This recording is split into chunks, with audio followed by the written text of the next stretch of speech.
Hi guys, and welcome to Escape Wheel Watch Reviews. My name is Steve, and today we're going to be reviewing the Hruodland F022 Retro TV Dial Chronograph. I purchased this watch pretty much as soon as I saw it was released. I knew you guys wanted to see it. I wanted to see it. So I'm happy again to be able to be one of the first to show this watch off to you guys. And I paid full retail price for this watch, so maybe you won't have to if you find something throughout this review that you don't like. And there will be some shortcomings to this watch. I never hold back because I want to bring you guys the most honest review I possibly can every time I upload a video. Saying all that, if by the end of this review you do want to pick one of these up, I'll be leaving an affiliate link down in the video description. If you use that link, you aren't paying any extra, but this channel will earn a little bit of commission on that sale. And that allows me to kind of mindlessly pull the trigger on a watch like this. $185 is not cheap. So yeah, I would be happy to take the hit just so, a few people that find a deal breaker with this thing won't take the hit. So yeah, let me take the hit for you. Like I mentioned, the current retail price for this watch is $185 US. That is before any sales, taxes, or coupons. Currently, there is a small sale going on where you're going to save a little bit off retail, but not too much. And Hruodland, they do participate in the bigger sales as well, but they typically don't offer like the really big discounts. So yeah, I don't think there's a great time to buy this watch. If you like the watch, I don't think you're going to be saving a lot. If if you plan on waiting for the 11/11 sale, I don't think you're going to be saving more than like $15 on it. So yeah, that's just my opinion. But yeah, that is something to keep an eye out for sure. As for color options, you have a black dial and a blue dial. Both of the dials are sunburst, and I think they both look really good. You also have an option for sterile dial. Since I know the Hruodland branding isn't for everyone, yeah, you can get that without the Hruodland and without the chronograph here. But wait, there's more. If you look at this second hand here, how it kind of has that airplane look to it, the airplane wings to it right there. There's 3 different chronograph second hands options that you can find. So I'm going to pop them all up on screen here. You have a typical needle second hand. You have kind of what I call the triangle one, which is the airplane without the airplane. And then you do have the airplane wing one as well. So yeah, lots of options to choose from. I didn't even realize there was 3 options. I just bought the first one. I thought they were a duplicate. Listings on the store. Shame on me. I would have gone for just the typical needle one or maybe just the triangle one. I think both of those look pretty cool. I'm not a huge fan of these the airplane wing one, but that's just me. Maybe someone else will like it. The watch case, bracelet, and clasp is made of 316L stainless steel. It has a sapphire crystal, a push-pull crown, a screw-down case back, and the watch is powered by the Miyota 0S00 quartz chronograph movement, which we'll talk about a little bit later. So I've been wearing this watch pretty much nonstop since it arrived. Been sharing wrist time with this watch here, which I will leave the review for up here. Really like this watch. But yeah, there's something just about this watch. I like the size. I like the shape. It's very funky and retro. My wife hates it, which makes it even better. And yeah, I don't know. I just found I've been reaching for this watch, and I just love it. So there are definitely some shortcomings with this watch, so I say we get into the full review. All right, let's start with the dimensions. Got a 38.6 millimeters across the watch, 10.6 millimeters thick. Can't really measure it easily, but the lug width in between here is 14 millimeters. The lug to lug is 42.7 millimeters. Got a total length of 62.9 millimeters. And sized up for my 7.5-inch wrist with 3 links removed. It weighs just over 140 grams. So I think the dimensions for this thing are just perfect. I love this size for this style of watch. It's a very, retro watch, and I think it's a pretty retro size, 38.5 millimeters, 42 millimeters there to there. I said 63 millimeters about as the total length, but obviously that is, all the way down your wrist. So if you measured the top of your wrist, you should be able to fit this on there pretty easy, I think. But yeah, I do like the size of it. I like the way it wears, so I'm going to go outside right now and throw it on my wrist for you. And here we are on my 7.5-inch wrist, and I mean, it just wears really good. I'm very happy with the way this thing wears and the way it looks. The size matches the aesthetics of it, and I think it's just pretty much perfect as far as the size of it goes. It wears very nice. The bracelet looks really cool in my opinion. I know it's gonna split opinions here and there, but I like it. I think it works really well. It's a very flat case, but I've got no issues with the way that it wears on my wrist. Yeah, I think it's very comfortable. It's very balanced. I think it looks really cool, very vintage, retro. Yeah, I like it a lot. And here we are in some direct sunlight, and you can see it is really nice. You got a nice strong sunburst to the dial there, and it looks really good. The blue is also a sunburst. You do get some washout when you get the sun directly on it like that, but for the most part, just the black dial with the white hands, yeah, it's got no major problems as far as legibility goes. I do wish there was some AR coding; it would help out a little bit, but for the most part, it's perfectly acceptable. Yeah, I think it looks pretty good. I'm going to throw down one strap, and then we'll get back to this review. And here we are on a modified 20 millimeter strap, so I definitely think 22 would be better and maybe possibly a little bit thicker, but it just gives you an idea. You can get a strap on here. I just had to cut little notches out of the strap there, so just something to keep in mind. I definitely think this one will be staying on the bracelet, but yeah, that's how it looks. This was the only strap I was willing to sacrifice, so yeah, that's it. And yeah, I do think it could look really good on something like a 22 millimeter and maybe just a little bit thicker. So, all right, let's go back inside and let's get back to this review. All right, so let's talk about the case finishing on this thing. Case finishing, as per usual with Hruodland, they do a really good, nice job. You have a fully polished bezel here, and I think the proportions on the bezel are perfect. You have really nice brushing on the top of the case there. As you can see, it's nice and straight and vertical and perpendicular. Sometimes you get them where they're off a little bit. This one pretty much, I mean, I can't tell if it's off or not. It's got to be perfect, straight up and down. Very happy with that. Flipping it to the case side here, you got a really nice horizontal brushing, and then to break it up just a little bit, you have this nice polished chamfer here. So really happy with that. Nice solid transitions, just something little to break it up, and you can see it continues onto this first link here and then just kind of tapers off to nothing, and then there's no polishing on the bracelet at all. So overall, I am very happy with it. No branding on the crown. I do wish that, at this price point, I kind of want to see some branding on the crown, but the crown is nicely done, nicely sized. These pushers have a nice vintage look to them. They're all polished. Yeah, it's done pretty nicely, and overall I have no real complaints with the case finishing on this thing. I've come to expect pretty good case finishing. They're right up there with San Martin, and this is no exception. So here's the case back. Here you can see you have a screw down case back, typical notches just to get a case back removal tool on, which I'm happy to see. And then you've got an astronaut here kind of waving hello. If you guys aren't aware, this is an homage to a vintage TV dial Speedy. So that's kind of where that astronaut theme comes into place. Obviously, really strong ties to the space program. So yeah, it's kind of cool that it's in there. It's done nicely. It's not a deep engraving or anything. It's just kind of laser etched in there. And overall, it's done nice. Again, no sharp edges on it or anything like that. Very happy with it. This edge here on the side of the case here, it is pretty sharp. I will say that, but it's never bothered me. I'm not really sure why, but it's just never been an issue for me. So I think it just kind of, the way that it sits on my wrist, it's a non-issue. But I figured I would mention it just in case. Yeah, just something to note, but I don't think it's going to be an issue for a lot of people. All right, let's talk about the crystal. We'll test it for sapphire real quick.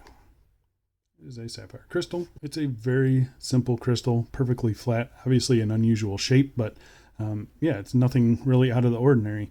Very happy with it. I've got no problems at all with it. I think it looks pretty good. I guess my big complaint is there's no anti-reflective coating. Sometimes in certain lightings it becomes an issue, but for the most part, it's really not that big of a deal. I think the dial gives enough contrast that it really, I'm not going to say it's a deal breaker, but it's maybe a little bit of a negative of this watch. So yeah, just something to keep in mind. And I would like to get some clarification from Hruodland as to why they didn't include anti-reflective coating, if that was a conscious decision or if they did it because this tachymeter scale that you see here, it's actually applied to the bottom of the crystal, as you can see there. So it's some sort of adhesive sticker or something like that that's applied to the crystal itself, and maybe that's why they couldn't put AR coating on it. I'm not really sure. So yeah, Hruodland, if you are watching, I'd like to know why you didn't put AR coating on it. I definitely think it could use some, but again, it's not a deal breaker, and overall I think the crystal is just fine. All right, so let's talk about the dial on this thing. So the dial, as you can see, it is a pretty strong sunburst black dial or blue dial, depending on which one you get. You can get this Hruodland branding with the chronograph text here over the day and date, or you can get it without that. So a couple options to choose from.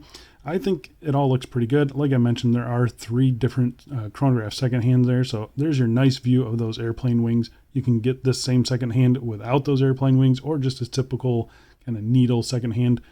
You got a really cool minute track printed around the outside with your sub-seconds, as you can see there. Nicely done. You've got some printed batons in Fotina. They're shortened at the 12, 3, 6, and 9 o'clock for subdials and the date here. But nicely done. I got no issues with that. I like having the minute track printed here as well. I think that looks pretty cool. And yeah, it kind of gives me a speedy reduced vibe to it. But nicely done. These subdials here, as you can see, you've got your running seconds hand here at the 6 o'clock, and it is slightly recessed, as you can see there, and then it's got a nice circular texture to it. Simple white hands at the 3 o'clock and 9 o'clock subdials. This 9 o'clock subdial is your chronograph 12-hour totalizer, so really happy with that. You got 12 hours of chronograph timing if you need it. Yeah, that's something you just don't get with the Seiko VK movement, so really happy with that. And then you've got your chronograph minute counter here at the 12 o'clock. And as you can see, it's kind of got like a little triangle minute hand there, and that is also loomed. So that's nice to see. Yeah, overall, I am pretty happy with it. You got a nice day date cut out here at the 3 o'clock. Everything is centered in there nicely. It looks great. I've got 0 complaints with the dial on this thing. Everything was done very nicely, and no fluff or anything like that under the dial. Everything you see here is just on top of the crystal. The handset that they use, really nicely done. You can see here the minute hand reaches out to the minute track, even down in the corners here where it's got longer to reach, it still reaches. The hour hand is nicely sized, a little bit bigger, fence post style, black around the pinion here. And then you've got a fully loomed second hand here for the chronograph, which is nice to see. So I'm going to pop up a loom shot here against a couple other watches in the collection. And you can see that it actually holds on pretty good. The dial fades pretty quickly, but the hour, minute, and chronograph second hand and chronograph counter minute hand, they actually hold on pretty good. I would say it is above average for a chronograph from China, but it just can't hold its own against a diver or a field watch. So yeah, just something to keep in mind. The Lume is pretty good for a chronograph, just not great for typical watches. All right, so let's talk about the movement in this thing. So the movement is the Miyota 0S00. It is a quartz chronograph. It has 5 years of battery life, just a standard battery in it. Yeah, I don't know what else to say. It's plus or minus 20 seconds a month. I'm very happy with it. It is operated by this 3 o'clock push-pull crown. You pull it out to the first position here. You roll it backwards to change the date. You roll it forward to change the day. In between, typically you have another language here. This one is just dots. So yeah, kind of interesting that they did that, but it is what it is. It doesn't bother me at all. And then you can see once we get to Sunday, you do have a red Sunday. So that's nice to see as well. Pretty happy with this. Pulling it out to the third position here, it does hack your movement, and this is where you set your time. Everything functions as it should. Pushing in the crown starts up the second hand. It doesn't jump the minute hand or anything like that. So I am pretty happy with it. The chronograph function is done through these 2 pushers at 2 and 4. Clicking it once, you get a nice solid click on that first one. Very happy with that. But subsequent clicks are very mushy and have no feel to them. So you press it in, there's no audible click. It's just kind of a spongy feel to it, and it stops the chronograph second hand there. Resetting the chronograph with this bottom one, you do get a nice satisfying clip, and it kind of sweeps around that second hand as you saw there. These subdials here at the 12 and 9, those snap right back into place, and everything aligns pretty nicely. One thing that is typical with this movement that I don't like about it at all is there's some slop with this chronograph second hand. So if you see here, it is aligned pretty nicely. If I just tilt it a little bit, you can see, I'm sure you've seen it as I've been right there. You can see it moving back and forth. That's not just the camera angle. That is actually moving about, I would say, 1/3 of a second. So it's just an annoying little thing that you have to deal with this movement. The Seiko VK movements, those are pretty solid. This one is definitely not. It has some slop in it, and it kind of all depends on which way you're holding the watch, and it's just something you have to deal with. I've heard from quite a few different people that have had this movement and other watches, and it's the same for them. So it's not a Hruodland issue, it's a Miyota issue. But overall, these have been very reliable and proven movements over the years. So I don't have a big problem with it. I do kind of wish they would have gone with a Seiko VK movement, but it is what it is. This is what we have to deal with. I know they went with this because it has the day and date indicator there. So yeah, that's it's just the choice that they made, and I don't think it's a huge deal, but it does bother me. I'll say that it does definitely bother me. I wish that was more solid, but there's really nothing we can do about it. All right, so let's talk about the bracelet on this thing. And bracelet is actually pretty nice. I was a little skeptical at first. The first time I put it on, it pulled some hairs, but it hasn't since then. So I'm gonna say it's not a hair puller. But yeah, it is 22 millimeters at this first lug here, but like I mentioned earlier, the actual lug width in the case is 14 millimeters. So it is 22 millimeters, and then it tapers down to 18 millimeters at the clasp. The outside width of the clasp is 18 millimeters as well, so it gives a pretty nice seamless look to it. And overall, I'm happy with the way it looks. The finishing is done really nice, as you can see here. Nice linear brushing, matches the case really nice. This tolerance up here where it meets the case is done pretty nice as well. And overall, I am satisfied with how it looks. You have brushing on the sides here, screw pins for adjusting. I removed 3 links, and you've got 5 more links to remove. The bracelet itself, it is kind of stiff, as you can see here. But if you've seen some of the other homage watch reviews that I've done, like a Nautilus homage, it's very similar to that. So it's a pretty stiff bracelet, but it conforms nicely. And I've seen this bracelet on someone with a smaller wrist than mine. Probably, if I was going to guess, like 6.5, maybe 6.75 inch, and it looked perfectly fine on him. And he had no real issues with it either. So I think the bracelet is going to be comfortable for a lot of people, even though it is pretty stiff. I've been wearing it, like I said, pretty much nonstop, and it's been very comfortable for me. The links themselves are constructed of 2 pieces. So you have this big outer link here that spans across, and then you've got a smaller link that kind of connects them all down in the middle here. Everything is done really nice, as I mentioned. The finishing on this is done nice. This bottom edge here is not super soft, but again, it never really bothered me. The thing that I think a lot of people are going to have a problem with, and what I mentioned in my quick look, is this clasp. So this is kind of an off-the-shelf clasp. It is signed nicely with the Hruodland and the anchor there. You have very nice brushing on the top, very nice brushing on the sides, and a polished chamfer. So everything goes together nicely. 2 solid button pushers here. Everything works as you would expect it to. Nice tight tolerances in here. The problem with this clasp is there's no micro adjust, and there's a diver's extension. It's a very solid and stiff diver's extension, and it's kind of a pain in the butt to use. I don't think anyone's ever going to use it. They need to just get rid of this. Get rid of this diver's extension, give us some micro adjust, and I think everyone would be a lot happier. I will mention again, closing up this diver's extension, if you're going to try and do it all in one little push here, it's not going to work. It kind of connects here at the clasp, right at this little spot here, and you just can't push it in. So what you got to do is you got to close this end first, and then you can close the rest of it. So just keep that in mind. But yeah, it's a disappointment. I like the look of the clasp, but at this point, they should have just gone with a butterfly clasp and just kind of brought these links all the way around for a nice seamless look. Because at this point, with no micro adjust on it, it makes this kind of worthless to me. So yeah, not a big fan of what they did there. I think they could have done a better job. Thankfully, I think the distance between these links is pretty short, so you're going to be able to get a decent fitment on this thing. But definitely having even 2 micro adjust here would have been really helpful to get a perfect fit. Thankfully for me, I got a really nice fit, and I've been enjoying this watch. Yeah, and I think if you get a good fit, you're going to be pretty happy with this. If you don't get a good fit, you're going to be kicking and screaming at Hruodland for putting this clasp on there, especially because it doesn't look like it's going to be an easy swap, as you can see here. Yeah, you're going to have to kind of ream out this hole here and get a spring bar in there. Same on the other side, you're going to have to ream out that hole and get a spring bar in there. So definitely not an easy replacement clasp, unfortunately. Because I do think that's going to be a deal breaker for a lot of people. So, and again, just something to keep in mind. But overall, I am pretty happy with the bracelet on this thing. I think it looks cool and it's comfortable, and it fit me good, thankfully.